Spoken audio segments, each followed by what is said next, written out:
오늘 저에게 주신 하나님의 말씀은 구약성경 레위기 6장 13절 말씀입니다. 찾으셨으면 저희 함께 봉독하겠습니다. 불은 끊임이 없이 제단 위에 피워 꺼지지 않게 할지니라. 아멘. 기도하겠습니다. 하나님 아버지, 지난밤도 하나님의 은혜 가운데 저희를 살피시사 오늘도 복된 하루 하나님의 말씀으로 기도함으로 시작할 수 있는 은혜 주신 것 감사드립니다. 언제나 육신의 정욕과 안목의 정욕과 이생의 자랑, 우리의 생각과 우리의 뜻을 이루기 위하여 살아가려고 하는 우리의 어리석은 길을 하나님 가지 않도록 붙들어 주옵시고 오직 성령의 인도하심을 따라 갈 수 있는 저희들 되도록 하나님 역사하여 주옵소서. 간절히 바라옵고 예수님의 이름으로 기도하옵나이다. 아멘. 오늘은 꺼지지 않는 불, 멈추지 않는 헌신이라는 제목으로 하나님 말씀 증거합니다. 오늘 저희들이 살펴볼 레위기 6장은 크게 두 부분으로 나눠집니다.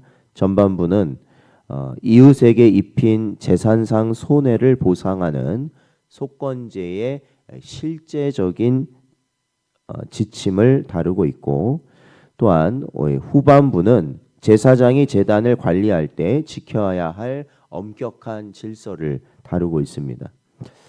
그러니까 이러한 그 실제적 가르침, 그러니까 누군가의 재산을 손에 입혔을 때 그것을 해결할 수 있는 그것을 길을 제시하는 것, 이러한 것들은 단순히 우리의 신앙이라는 것이 이 성막 안에서 의식적으로 끝나는 것이 아니라 이웃과의 관계와 예배를 집례하는 마음가짐이 이어져 있어야 한다라는 것을 우리에게 분명히 보여줍니다.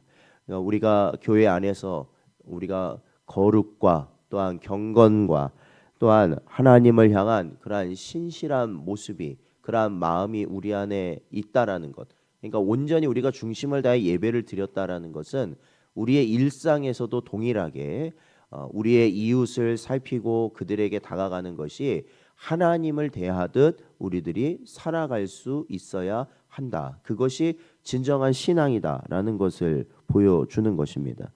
그래서 우리의 삶의 모든 영역, 그러니까 교회 안에서만이 아니에요. 우리가 이 교회 안에서의 직분을 가진 이 상태로서만이 아니라 사실은 우리가 살아가는 우리의 가정이나 생업이나 우리가 다닐 수 있는 모든 곳 역시 하나님께서 통치하신다라는 것을 우리는 믿는다는 겁니다.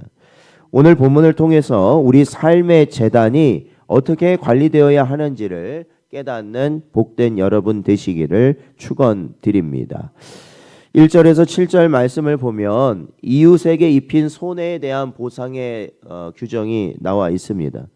남의 물건을 맡았다가 부인하거나 잃어버린 물건을 줍고도 거짓말하는 등 이 도덕적인 범죄에 대해서 다뤄지고 있는데, 하나님은 이러한 것들을 여호와께 신실하지 못한 죄라고 규정하고 있습니다. 그러니까 사실 이 타인과의 관계에서 일어난 일들인데, 그럼에도 불구하고 거기서 일어난 이 잘못된 이러한 행위들을 하나님을 향하여 신실하지 못한 죄다라고 성경은 기록하고 있는 것입니다. 이웃에게 거짓말하고 손해를 입히는 것은 곧 하나님께 범죄하는 것이라는 걸 우리 성도들이 반드시 기억해야 합니다. 왜냐하면 우리 성도들도 어떠한 이러한 생업을 하시는 분들 있잖아요. 이러한 생업 가운데 어떠한 사업을 하신다든지 어떠한 이러한 여러 가지 운영을 하시면서 순간 우리의 이익을 위해서, 그러니까 우리의 이익을 좀 더 높이기 위해서 다른 이들에게 손해를 입히게 되는 그러한 상황들, 그런 것은 사실은 하나님을 향하여 범죄하는 것이다라고 성경은 말하는 것이죠. 이러했을 때, 누군가에게 손해를 입혔을 때 어떻게 해야 되느냐? 참된 속죄는 입술의 고백만으로 끝나는 것이 아니라 먼저는 손해를 입힌 이웃에게 손해 입힌 원금이 있을 거 아니에요. 돈으로 따지자면 원금이 있을 건데 그 원금에다가 20%, 즉 5분의 1을 더 더해서 갚으라는 겁니다. 그러니까 손해를 입혔으면, 그러니까 누군가에게 100만 원을 손해를 입혔다고 가정을 한다면, 내가 누군가에게 100만 원의 손실을 입혔다. 그렇다면 그 사람에게 100만 원을 갚는 것으로 끝나는 게 아니라 120만 원을 줘라는 거예요. 그러니까 우리가 돈을 빌렸을 때도 있잖아요. 사실은 우리가 성도 간에는 뭐 이러한 돈을 빌려주고 그걸로 이자를 하고 뭐 그런 거, 그거를 하지 말라고 사실은 성경은 말하는데, 우리가 이제 누군가에게 우리가 꼭 필요할 때 돈을 빌려야 될 때가 있단 말입니다. 돈을 빌렸을 때. 그런데 그걸 막 갚지 못해서 막 이게 좀 이게 힘든 경우들이 있잖아요. 그랬을 때는 우리가 형편이 되어 이게 갚을 수 있는 그것을, 이 100만 원 빌렸으면 100만 원만 갚고 끝나지 말고, 왜냐하면 그 사람도 나를 사랑하는 마음에서 빌렸을 거 아닙니까? 그러니까 거기에 120만 원, 5분의 1을 더해서 갚아줘라. 그러니까 그렇게 해야 이 관계가 어떻게 된다는 거예요? 원활하게 된다는 거죠. 그러니까 요즘 그 성도 간에도, 교인들 간에도 이러한 돈이 오가면서 왜 그걸 금지하냐면, 이 관계가 쉽게 끊어져 버리기 때문에 그렇습니다. 그 왜 끊어지겠어요? 그 관계가 잘 처리가 되지 않기 때문에 그래요. 막 돈을 빌려놓고 뭐 그냥 몰라, 나 몰라, 그냥 배짱 하시면서 안 갚는 분들도 꽤 많더라고요. 근데 그게 그 상대방에게만 이게 죄를 지은 게 아니라, 이게 누구에게 죄를 짓는 거? 하나님께 죄를 짓는다는 걸 꼭 아셔야 됩니다. 그래서 여러분, 내가 한 끼를 먹는 한이 있더라도 갚을 게 있으면 빨리 갚으시는 게 성도로서의 바른 처사다. 그리고 정말 갚을 수 있다면 최선을 다해서 그 사람 뭐 원금을 맞춰주는 것도 중요하지만 그 이상을 해주려고 노력을 하는 것이 성도라는 것을 반드시 기억해야 한다라는 것입니다. 그래서 이러한 실제적 보상이 이루어지는 것이 바로 이 성도로서의 삶의 열매를 맺는 자들이다라는 것을 성경은 말합니다. 이 마태복음 5장 23절 24절 말씀을 보면, 그러므로 예물을 제단에 드리려다가 거기서 내 형제에게 원망 들을 만한 일이 있는 것이 생각나거든 예물을 제단 앞에 두고 먼저 가서 형제와 화목하고 그 후에 와서 예물을 드리라. 예수님은 말씀하셨습니다. 그러니까 뭐예요? 참된 예배, 하나님이 받으시는 예배를 드리는 것은 결국 나의 이웃을 어렵게 한 일이 있거나 그 관계가 어색해지게 한 일이 있다면 그거 먼저 해결하라는 거죠. 근데 그 중에 많은 문제가 뭐야? 돈 문제라는 거예요. 돈 문제. 우리가 일상생활에서 보면, 그러면 하나님께 바치는 거 우선 하지 말고 먼저는 그거 해결하고 오라는 거예요. 남의 빚 갚지도 않고 하나님께 드린다고 그거 바친다는 건 하나님은 원하시지도 않는다라는 겁니다. 그게 우선순위가 잘못됐다라는 거예요. 그러니까 우리가 이웃 간에 맡아야 할 마땅한 책임을 우리들이 다 감당하는 것, 그건 역시도 하나님을 향한 우리의 온전한 신앙의 모습이 되는 줄로 믿습니다. 그래서 이 속건제가 바로 이러한 것을 우리에게 가르치고 있습니다. 8절에서 13절 말씀을 보면 이 번제단의 규례에 대해서 얘기를 하고 있습니다. 이 제물을 가져다 놓고 제물을 태워서 바치는 이 번제단의 규례가 나오는데, 그 규례 중에 가장 강조되는 것은 뭐냐면 불을 항상 꺼지지 않게 하라는 것입니다. 번제단에. 그게 9절, 12절, 13절에 등장합니다. 제사장은 매일 아침 새 나무를 올리며 이 불을 지켜야 했습니다. 왜 그러겠어요? 불이 꺼지지 않도록 하기 위해서라는 겁니다. 사실 이 불은 그냥 우리가 붙이는 불이 아니라 이 레위기 9장 24절을 보니까 하나님이 친히 내리신 불이다라고 말하고 있습니다. 성도는 이 불을 관리할 책임이 있다라는 것입니다. 제단 위의 불은 하나님을 향한 열정적인 예배, 중심을 다하는 뜨거운 마음으로 예배하는 그러한 예배와 멈추지 않는 기도, 그리고 성령의 역사를 상징하고 있습니다.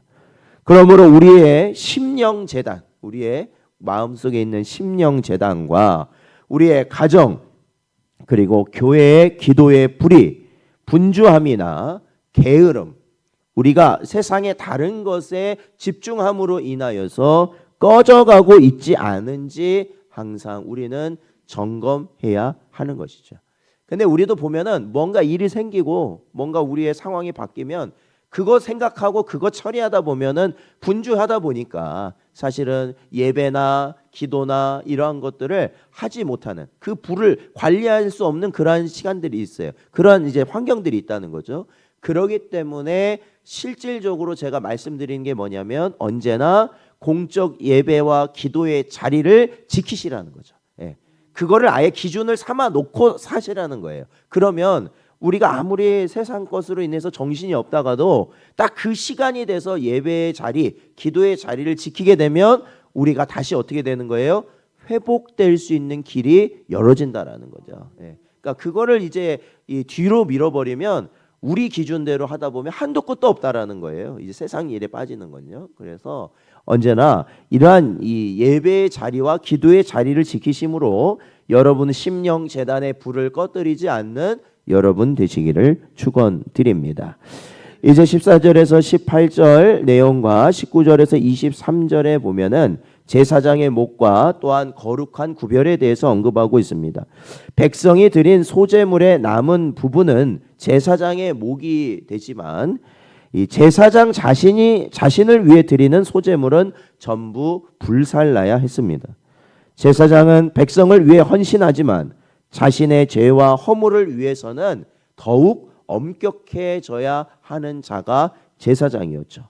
가장 거룩한 것을 다루는 자는 스스로를 구별하여 하나님의 질서를 존중해야 하는 자들인 줄로 믿습니다. 사랑하는 성도 여러분, 우리 안에는 가장 거룩한 것이 있는 줄로 믿습니다. 하나님의 말씀이 우리 안에 있는 줄로 믿습니다. 하나님께서 우리와 함께 하시는 줄로 믿습니다. 그렇다면 우리는 이 땅을 살아가면서 아무리 우리의 육신과 우리의 마음에 드는 세상의 것들이 많이 있다 하더라도 이 세상의 것들이 우리를 더럽히지 않도록, 우리가 그러한 것들로 인하여서 세상의 정욕을 따라가지 않도록 하기 위해 우리는 분별하고 스스로를 구별해야 한다라는 것이에요. 그러니까 죄를, 쉽게 말하면 죄를 지을 수 있는 곳이라면 가지 않는 것이 좋다라는 거예요. 그러니까 전에 한번 말씀드렸죠. 저는 복권을 사지 않는다 말씀드렸잖아요. 근데 왜 복권을 안 산다고요? 다른 뭐 여러 가지 이유가 있지만 저는 그 복권이 될까봐 겁나서 안 삽니다. 그거 됐다가는 저 이제 내일부터 새벽 기도회 안 합니다. 저 새벽에 그냥 바로 이사 가버려요. 뭘 새벽 기도 합니까? 이제 돈 많은데 먹고 싶은 거 먹고 놀고 싶은 거 놀고 하고 싶은 거 하고, 그죠? 안 그럴 것 같죠? 그렇습니다. 사람이란 게 그렇습니다. 아무리 거룩한 척하고요, 아무리 경건한 척하고요, 아무리 내가 주의 일을 평생 했다고 해보십시오. 그래서 제가 전에 한번 말씀드렸잖아요. 저도 이제 아직은 나이가 그렇게 많지는 않지만 저도 이제 뭐 10년, 15년 지나면 은퇴할 때가 가깝고 근데 이게 평생을 목회하신 분들을 제가 보면 은퇴하실 때 보니까 전 안타까운 게 많습니다. 왜? 평생을 내가 이렇게 목회를 했으니까 이제는 은퇴하고 난 다음에는 가고 싶은 데도 가고 먹고 싶은 것도 먹고 하고 싶은 것도 하겠다. 근데 그게 좀 말이 잘못된 거죠. 사실은 이제는 주님이 부르실 때가 더 가까웠으니까 사실은 진짜 모든 걸 다 넣어서 내가 주를 위해 살아야 될 판인데 왜 평생 살아온 그 길을 아깝게 다 버리냐는 거예요. 그걸 왜? 그렇잖아요. 그런데 저는 그분들만의 그게 아니라는 거예요. 그러니까 저 역시도 그렇다는 거예요. 저 역시도 그러한 상황이 온다면 반드시 그런 생각을 하게 돼 있어요. 왜? 죄로 물든 육신이기 때문에. 그래서 그런 상황이 있기 전에 그러한 것을 분별하고 피해야 된다는 거예요. 그러니까 이 사람들하고 만나면 분명히 세상 얘기하고 죄된 얘기하고 할 것 같으면 가지 마셔라. 정말. 그런 데는 아예 가지 마셔라. 그러나 혹시라도 그냥 빠질 수 없는 자리들이 있잖아요. 가야만 하는 자리가 있다면 하나님께 기도하면서 침묵을 지키시든지 아니면 꼭 말해야 되는 자리라면 오직 예수 그리스도의 복음만을 전하셔라. 그러면 어떻게 된다고요? 여러분을 다시는 안 부릅니다. 막 서로 막 이게 맞다 저게 맞다 한데 가서 예수님만 맞습니다. 그러면 아이고 저 미친놈 안 불러요. 그러니까 예수님의 복음을 전하세요. 그러면 되는 거예요. 예. 그래서요 저희들이 이러한 거룩을 담당하는, 그러니까 예수님의 복음을 받은 자로서는 언제나 이렇게 엄격하게 거룩의 길을 가도록 힘쓰며 하나님의 말씀을 지켜나가는 자들이 되어야 한다는 것이죠. 또한 이 제사장의 모습을 보면 또 하나의 원리를 발견할 수 있는데, 그것은 하나님의 일을 감당하는 자는 하나님이 책임지신다라는 거예요. 그의 먹을 것, 그의 쓸 것, 그의 살 모든 것을 하나님이 책임지시는 줄로 믿습니다. 24절에서 30절 말씀을 보면 속죄제와 속건제의 규례를 말하고 있는데, 이 피와 고기에 대해서 고기를 어떻게 처리할 것인가 하는 내용이 나옵니다. 피가 거룩한 옷에 묻으면 정결한 곳에서 빨고, 고기를 삶은 토기는 깨뜨려야 했습니다. 피를 가지고 성소에 들어간 속죄 제물은 먹지 않고 모두 불살라야 했습니다. 이는 죄를 속하는 예수 그리스도의 보혈과 생명의 살이 얼마나 거룩한지를 우리에게 보여주고 있습니다. 그러니까 제물로 사용된 피, 그리고 거기에 사용된 살, 이것이 얼마나 거룩한 것인가. 이것은 결국 예수 그리스도의 보혈, 예수 그리스도의 몸을 우리에게 알게 해준다라는 것이죠. 여러분, 죄를 다루는 모든 행위는 엄중하고 거룩하게 구별되어야 합니다. 우리가 받은 구원의 은혜를 가볍게 여기지 말고 주님의 몸과 피를 가볍게 대하지 않는 경건한 두려움을 갖는 여러분 되시기를 축원드립니다. 사랑하는 성도 여러분, 오늘 레위기 6장은 우리에게 두 가지를 도전하고 있습니다. 첫 번째는 이웃과의 관계에서 정직하고 책임 있는 삶으로 삶의 거룩을 증명하라는 것이고, 둘째는 내 심령 제단에 하나님의 불, 곧 예배와 기도의 불이 꺼지지 않게 하라는 것입니다. 여러분, 절대 나의 이익을 위해 이웃을 속이거나 하나님의 것을 도둑질하지 마십시오. 그것이 뭐 몇십만 원, 그거 몇백 몇천, 그것도 아니에요. 몇만 원이야. 몇만 원 보면 그 몇만 원 얻고자 하나님께 죄를 짓지 마시라는 겁니다. 포기해 버리세요. 그런 것은 포기해 버리십시오. 그것이 사는 길이라는 겁니다. 그리고 무엇보다 여러분의 마음속에 주님을 향한 첫사랑의 열정과 기도의 숨결이 꺼지지 않도록 매일 말씀의 양분을 공급하고 회개의 죄를 치우는 여러분 되시기 바랍니다. 항상 타오르는 제단의 불처럼 멈추지 않는 주님의 사랑과 성령의 역사가 여러분의 일상과 삶의 터전에 충만하시기를 주의 이름으로 축원드립니다.